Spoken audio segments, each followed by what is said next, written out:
تو یہ 30 روپے مزید پیٹرول سستا ہونا تھا. انڈیا ہمارے ساتھ ملک ہے, اس نے 25 روپے پر لیٹر جو ہے نا کم کیا ہے. انہوں نے آتے ہی 25 روپے کم ہونے کے بجائے وہ 120 روپے ہونا چاہا تھا, انہوں نے 80 دنوں میں 100 روپے پر لیٹر بڑھا دیا. اچھا, موجودہ حکومت کا یہ کہنا ہے کہ آپ کی حکومت 260 روپے پیٹرول کا لیٹر کا معاہدہ کر کے گئی تھی اپنا IMF سے. یہ جھوٹ بولتے ہیں, سراسر جھوٹے ہیں. اچھا, یہ عوام کا مذاق اڑا رہے ہیں. آپ نے مفتیٰ اسماعیل کی باتیں سن لیں, مریم نواز کے بیان سن لیں.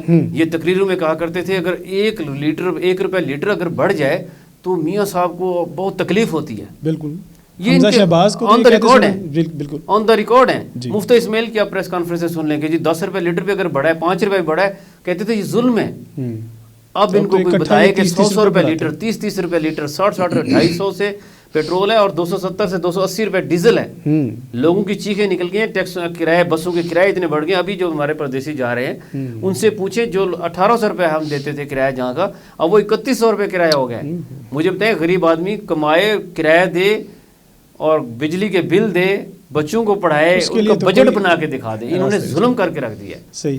اچھا, مریم نواز نے پچھلے دنوں جلسہ کیا شیخو پورہ میں. ان کا کہنا تھا کہ عمران خان اپنی ایک بھی کارکردگی ہمیں نہیں گنوا سکتے. 3.5 سالوں میں یا 4.25 سالوں میں انہوں نے کیا کوئی کارکردگی ہے, تھوڑی سی اس پہ بھی روشنی ڈالیں. عمران خان صاحب نے, میں آپ کو بتاؤں, جب یہ 2018 میں انہوں نے حکومت ختم کی, اس وقت کے سٹیٹس اٹھا کے دیکھیں. اس وقت جو فارن ایکسچینج تھا, ریزرو تھا جو ہمارے پاس, وہ ٹوٹل 8 سے 9 ارب ڈالر تھا. اچھا, 8 سے 9 ارب ڈالر. اب جب جس دن حکومت ختم ہوئی ہے اس ڈیٹ پہ 22 ارب ڈالر ہمارے ریزرو سے. 13 سے 14 ارب ڈالر عمران خان نے جو ہے نا وہ ریزروز میں انکریز کیا ہے. یہ بات کرتے ہیں, زرداری نے 2013 میں 25 ارب ڈالر کی ایکسپورٹ چھوڑی تھی. اچھا, یہ تجربہ کار ٹیم نے 2018 میں 5 سال گزرنے کے بعد 25 ارب ڈالر کے بجائے 20 ارب ڈالر پہ ایکسپورٹس لے کر آ گئے. ٹیکسٹائل انڈسٹری ٹوٹل بند پڑی تھی. فیصل آباد میں جا کے دیکھے تالے لگے ہوئے تھے فیکٹریوں کو. گیس کی لوڈ شیڈنگ یہ کرتے ہیں, بجلی کی لوڈ شیڈنگ یہ کرتے ہیں. ہمارا سارا آرڈر جو تھا وہ بنگلہ دیش اور انڈیا میں چلا گیا. ساری مارکیٹ یورپ کی اور امریکہ کی کیپچر کر لی بنگلہ دیش نے اور انڈیا نے. ان کے ریزلٹس چیک کر لیں اور ہمارے ریزلٹس چیک کر لیں. یہ بات کرتے ہیں کارکردگی کی. موڈیز کی رپورٹ اٹھا کے دیکھیں, آپ اقتصادی سروے جو ہے وہ اٹھا کے دیکھیں. وہ کہتا ہے کہ پاکستان نے کرونا کے باوجود, ان کی یہ تجربہ کار ٹیم ہے, یہ عمران خان کو کہتے ہیں, ہمارا GDP 5.0 سے پلس رہا ہے. کرونا کے باوجود ہم نے اتنی ترقی کی ہے. ہمارے کسانوں نے 1000 ارب روپے کمایا ہے. عمران خان نے 10 ڈیمز چھوٹے بڑے ابھی زیر تعمیر ہیں. ڈیم بھی چل رہے تھے. قومی صحت کارڈ اتنی بڑی پالیسی ہے کہ جس گھر کے اندر بیماری ہوگی اس کو احساس ہوگا. ان کو کیا ہے, ان کا تو علاج بھی یورپ میں, ان کے بچے بھی یورپ میں, ان کی جائیداد بھی یورپ میں, ان کے گھر بھی یورپ کے اندر, ان کی عیدیں بھی یورپ کے اندر. باتیں کرتے ہیں غریب عوام کی. پاکستان خان صاحب کے بچے بھی تو یورپ میں ہیں. دیکھیں پاکستان جو خان صاحب کے بچے ہیں وہ شروع دن سے, جس دن سے ڈائیورس ہوئی, وہ ایک اتنی سٹوری, ابھی ٹائم نہیں ہے ورنہ بتاؤں میں. لوگ کہتے ہیں نا کہ میں کہتا ہوں کہ ان کو مرشد کہنا شروع کر دیں گے, یقین مانیں ہم تو مرشد کہتے ہی کہتے ہیں. جب اس بندے کی ایمانداری پہ, اس کی سچائی پہ جائیں گے نا, تو آپ کو یاد ہوگا, چھوٹی سی بات کرتا ہوں کہ جب ڈائیورس کا معاملہ ہوا, ایک عجیب سی جذباتی کیفیت تھی اس وقت کورٹ کے اندر. اور وہاں کے آرڈر ہے وہاں پہ, یعنی کہ آپ کہہ لیں کہ وہاں کا قانون ہے UK کا, وہ کہتے ہیں کہ اس پیپر پہ سائن کریں تو جس کی آدھی جائیداد ہے وہ آپ کو مل جائے گی. بالکل ایسے ہی. اور اگر اس کو پیسے کی لالچ ہوتی, سائن کرتا ہے, پیسے لیتا, جب ڈائیورس ہو جاتا ہے پھر باقی کیا رہتا ہے.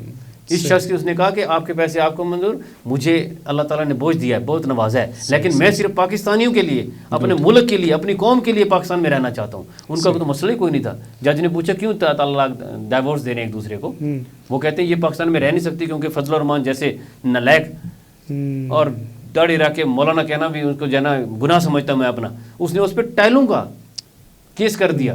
وہ ٹائل چوری کرتی, مجھے بتائیں, ان کی مینٹیلٹی چیک کر لیں ان لوگوں کی. اس کو جینا حرام کر کے رکھ دیا یہاں پہ, تو ان کو ڈائیورس مجبوری سے دینے پڑی. کیونکہ عمران خان چاہتا تو, گولڈ سمتھ آپ جانتے ہیں پوری دنیا کا 8واں امیر ترین آدمی ہے, اگر چاہتا تو شاہانہ زندگی وہاں پہ گزار سکتا تھا. اس نے کہا مجھے اپنی قوم کے لیے پاکستان میں رہنا ہے. اس کا رہنا مشکل تھا. دونوں نے بہتر فیصلہ یہ سمجھا کہ ڈائیورس کر لیں. وہ شروع سے وہاں رہ رہے ہیں, وہیں پہ پڑھ رہے ہیں. موجودہ مہنگائی کی صورتحال کے بارے میں کیا کہنا چاہیں گے؟ غفران بھائی, بات یہ ہے کہ اس وقت غریب آدمی تو دور کی بات, جو سفید پوش آدمی ہے نا, جو 1 لاکھ روپے مہینہ بھی کماتا ہے نا, یقین مانو اس کے لیے بھی مشکل حالات ہیں. اس کا بھی مہینے کا گزارا نہیں بنتا. بجٹ بنا کے دکھا دیں تو 25-30 ہزار روپے مہینے کا کماتے ہیں, ان کا بجٹ بنا کے دکھائیں. نہیں بن سکتا. 250 روپے پیٹرول ہے, اگر ایک دن میں موٹر سائیکل بھی چلائے نا بندہ تو 400-500 روپے چاہیے آپ کو پیٹرول کے لیے. ایسی ہے. مجھے بتائیں بجٹ کہاں سے بنے گا 30 ہزار کا؟ 10 سے 12 ہزار 15 ہزار تو آپ صرف موٹر سائیکل کا پیٹرول چلاتے ہیں. گاڑی کا پیٹرول چلانا بہت دور کی بات ہے. سفید پوش آدمی کسی سے مانگ نہیں سکتا, اس کی تنخواہ تو اتنی نہیں رہے گی. کیا گورنمنٹ 50% اس کی تنخواہ بڑھائے گی؟ کبھی بھی نہیں بڑھائے گی. 10 سے 15 منٹ وہ جو روٹین چلی آ رہی ہے. باقی جو غریب ہیں طبقہ ہے, جو ہنر مند لوگ ہیں, انہوں نے اپنے اپنے ریٹس بڑھا دیے. بالکل یہ میں مانتا ہوں کہ جس کا 1000 روپے مزدوری تھی اس نے 1200 کر دی, جس کی 1500 اس نے 1800 روپے کر دی. صحیح. جو پلمبر 300 روپے لیتا تو اس نے 500 روپے لینا شروع کر دیا. بالکل ایسے. تو مہنگائی کے بہت ہی برے حالات ہیں. یہ صرف پیٹرول ڈیزل کی بات نہیں کر رہا, آئل چیک کر لیں. ان کی حکومت میں 200 روپے پر کے جی انہوں نے پر ایک ہی دن بڑھایا. اس وقت چاول 260 روپے کلو ملتا ہے اچھے والا سر. 315 روپے 600 روپے جو آپ کا جو ہے نا آئل پہنچ چکا ہے. بالکل ایسے ہی ہے. 260 سے 300 روپے تک چاول ہے. ایسے ہی ہے. سبزی آپ دیکھ لیں کہاں جا رہی ہے, کیسے لوگ گزارا چاول کر رہے پورا 100 روپے مہنگا کیا انہوں نے. ابھی جو چاول لیتے ہیں 315 روپے کے جی کے حساب, جو 200 روپے. چینی لے لیں, آئل لے لیں, جو ضرورت زندگی ہے. یہ کہتے تھے کہ ہم ضرورت کی زندگی جو ہے نا ضرورت جو اشیاء ہیں وہ سستی کریں گے. یوٹیلیٹی اسٹور پر تو کہہ رہے ہیں ہم دے رہے ہیں, سبسڈی دے رہے ہیں. وہاں پہ آپ کو پتہ ہے جتنی لائنیں لگی ہوتی ہیں, ایک ٹرک آتا ہے, آدھا ٹرک باروں بار جو ہے نا سپلائی ہو جاتا ہے. یہ مجھ سے پوچھے, میں ٹائیگر فورس میں رہا ہوں, وہاں پہ کیا حالات تھے, اور میری اے سی کے ساتھ جو میٹنگز ہوتی تھیں وہاں پہ کیا چیزیں ڈسکشن ہوتی تھی, کہاں پہ ریلیکسیشن چلتی تھی. یہ ساری چیزیں بس رہنے دیں. یہی سے پروگرام بہت سارے مسائل ہم پوائنٹ آؤٹ کرتے تھے. یہ چیزیں لوگوں لائن میں لگے ہوئے ہیں. یعنی شرم آتی ہے 100 روپے کی ایک چیز چینی روپے لینے کے لیے 70 روپے کے لینے کے لیے لائن لگی ہوئی ہے. 30 روپے کیا والی ہے, بچے خرچی بھی نہیں لیتے ہیں 30 روپے, اور ان کو 30 روپے کی خاطر لائن لگا ہوتا ہے. یہی سے پروگرام کا دوبارہ آغاز کریں گے. ناظرین پروگرام میں وقت ہے ایک شارٹ بریک کا, ہمارے ساتھ رہیے گا.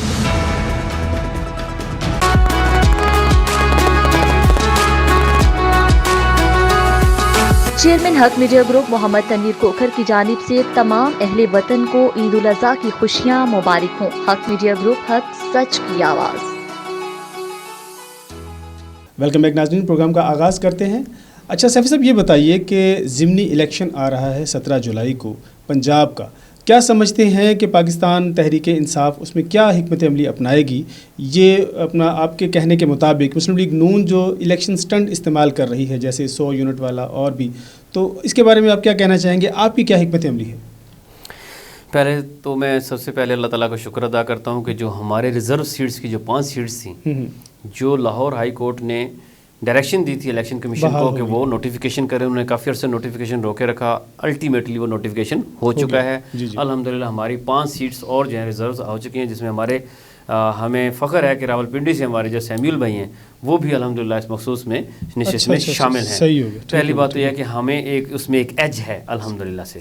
پہلی بات یہ ہے کہ ویسے بھی پنجاب حکومت ہمارے پاس تھی, انہوں نے جو ہے نا آپ نے جس طریقے سے لوگوں کو خریدا, جس طریقے سے مویشی منڈی لگائی وہ آپ نے دیکھا, جیسے لوگوں کے ضمیر خریدے, پیسے دیے ان کو, اور ہوٹلوں میں جیسے بند کیا, گاڑی میں پیک کر کے ایک ہوٹل سے دوسرے ہوٹل, یہ ساری دنیا نے تماشا دیکھا. اس طریقے سے انہوں نے حکومت چینج کی. گورنر ہاؤس میں پولیس گردی کی گئی, پارلیمنٹ ہاؤس کے اندر جو ہے نا پر پولیس گردی پاکستان کی تاریخ میں ایسا پہلی دفعہ ہوا ہے. تو اسپیکر کو جو ہے نا جو ان کا حال کیا, ان کو زخمی کیا گیا, یہ سارا حال ہوتا رہا. بہرحال ان شارٹ یہ ہے کہ وہ پاکستان تحریک انصاف کی حکومت تھی, اس کا حق بنتا تھا, اور انہوں نے اس کو زبردستی چھینا, تمام پلیئرز کو ملا کر اس کو حکومت کو چھینا.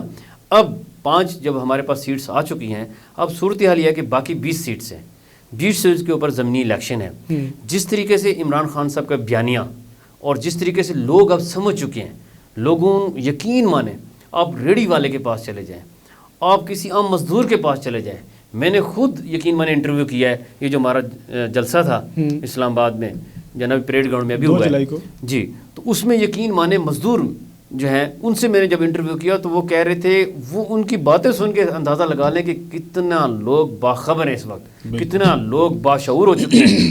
اب وہ سوشل میڈیا کا دور ہے. اب یقین مانے بچہ جانتا ہے کہ اس وقت کون کیا کر رہا ہے, چاہے وہ عدالتیں کر رہی ہوں, چاہے وہ کوئی محکمہ کر رہا ہو, ٹھیک ہے, چاہے وہ سیاستدان کر رہے ہوں. یقین مانے جیسے بچہ پڑھنے جاتا ہے نا کلاس میں, ٹیچر اگر پریپیئر نہ ہونا تو 5ویں کلاس کا بچہ بھی سمجھ جاتا ہے کہ آج ٹیچر جو ہے نا پریپیئر نہیں ہو کر آیا اور یہ ویسے پڑھا رہا ہے. Believe me that. تو اس طریقے سے آپ کیسے اندازہ کر سکتے ہیں کہ ہماری عوام کو سمجھ نہیں ہے. یہ جو 20 سیٹس کے اوپر ضمنی الیکشن آ رہا ہے, اس پہ جو عوام کا جوش و خروش ہے, اب ساہیوال کا جلسہ دیکھ لیں.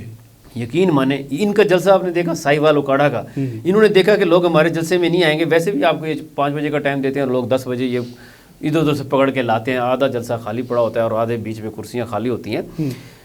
یہ انہوں نے خود پانی چھوڑا تاکہ جلسہ ہی کینسل ہو جائے. دنیا نے دیکھا، میڈیا پہ دکھایا گیا کہ ٹینکر کے ذریعے جو ہے نا وہ پانی چھوڑ رہے ہیں تاکہ لوگوں کو بہانہ بنائے کہ جی بارش ہوئی ہے. بارش تو وہاں پہ تھی بھی نہیں، لیکن قدرتی بارش ہوئی. بارش کے باوجود ساہیوال کا جلسہ کینسل نہیں کیا گیا، پوسٹ پون نہیں کیا گیا، جلسہ ہوا. بارش میں پانی کے اندر بیٹھ کے لوگوں نے اٹینڈ کیا. اس جوش اور جذبے کو یہ لوگ کیسے ختم کریں گے؟ لوگوں کا جذبہ لوگوں کو میں کہتا ہوں جی، چاہے بزرگ ہوں، چاہے وہ بچے ہوں، چاہے وہ عورتیں ہوں، اس دفعہ جو ایک مومنٹم دیکھنے میں آ رہا ہے، جس طریقے سے ایک قوم بنی ہے.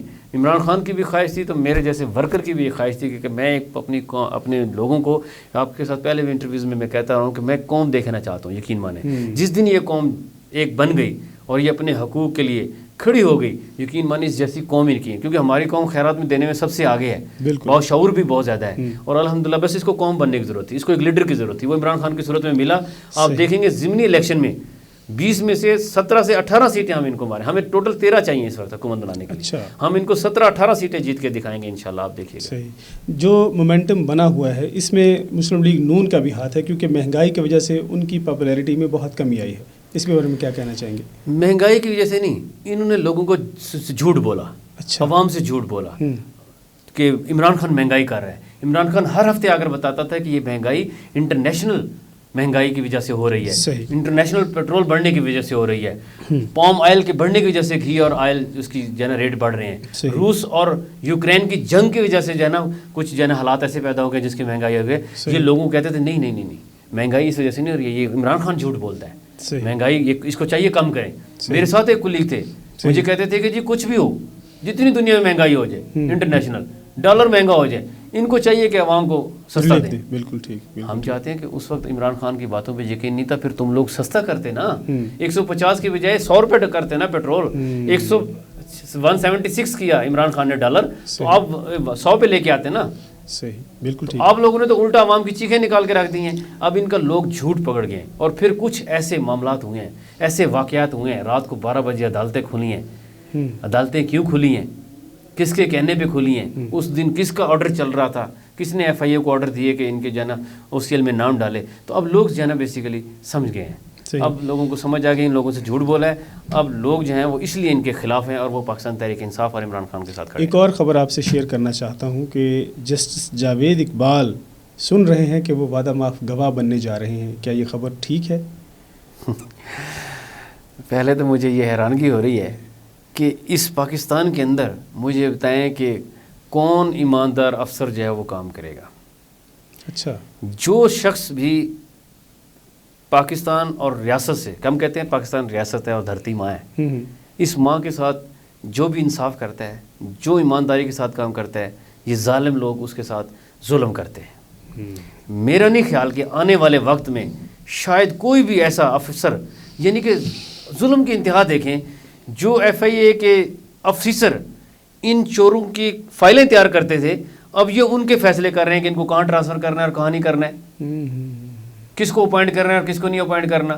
انہوں نے آتے ہی اپنے مرضی کے جانا افسر لگا دیا اور وہ ان کو جانا ان کو چھٹی کرا دیا، ان کو ٹرانسفر کرا دیا. تو مجھے بتائیں ایسے ملک کے اندر یا تو وہ جس طرح وہ کسٹم آفیسر تھا، وہ جو ماڈل تھی ایان علی، وہ گھومتی پھر رہی ہے اور جس نے کیس تیار کیا اس کو پنکھے سے لٹکا دیا. ایک اور کا مرڈر ہوا، ڈاکٹر رضوان کا مرڈر ہوا. کیا یہ سارے اتفاقی یا حادثات سے؟ آپ کی حکومت میں نہیں ہوا سارا کچھ؟ پاکستان تحریک انصاف کی حکومت تھی. میں کہتا ہوں کہ جی بالکل ہوئے، لیکن ڈاکٹر رضوان ہے. اب وہ باخبر ذرائع نے یہ ضرور بتایا تھا کہ اس سے ایک دن پہلے نون لیگ کے ایک اہم ترین رکن کے ساتھ ان کا کھانا ہوا اور وہ بھی ان کی زبردستی کرنے پہ انہوں نے کھانا کیا ان کا. اور اس کے بعد ایک بات چل رہی تھی وہ کیمیکل کی، اگر آپ کو یاد ہو، وہ کیمیکل ایسا ملاتے ہیں کہ کھانے میں ملائیں تو پھر وہ ہارٹ اٹیک ہو جاتا ہے. وہ پھر خان صاحب کی بات پھر صحیح نکلی. صحیح. اچھا یہ بتائیے کہ آخری بات یہ کر رہا ہوں کہ یہ ڈاکٹر جاوید اقبال صاحب کی آپ نے بات کی ہے، یہ عورتوں کے ذریعے حملہ کرنا نون لیگ کا وتیرہ ہے. یہ آج کا نہیں ہے. عائشہ گل اللہ کیا تھی؟ صحیح. انہوں نے اس کے لیے مینٹلی تیار کیا، اس کو عمران خان کے خلاف بیانات دلوائے، اس کو سینیٹر شپ کی جو ہے نا اس کو وہ دی آفر دی.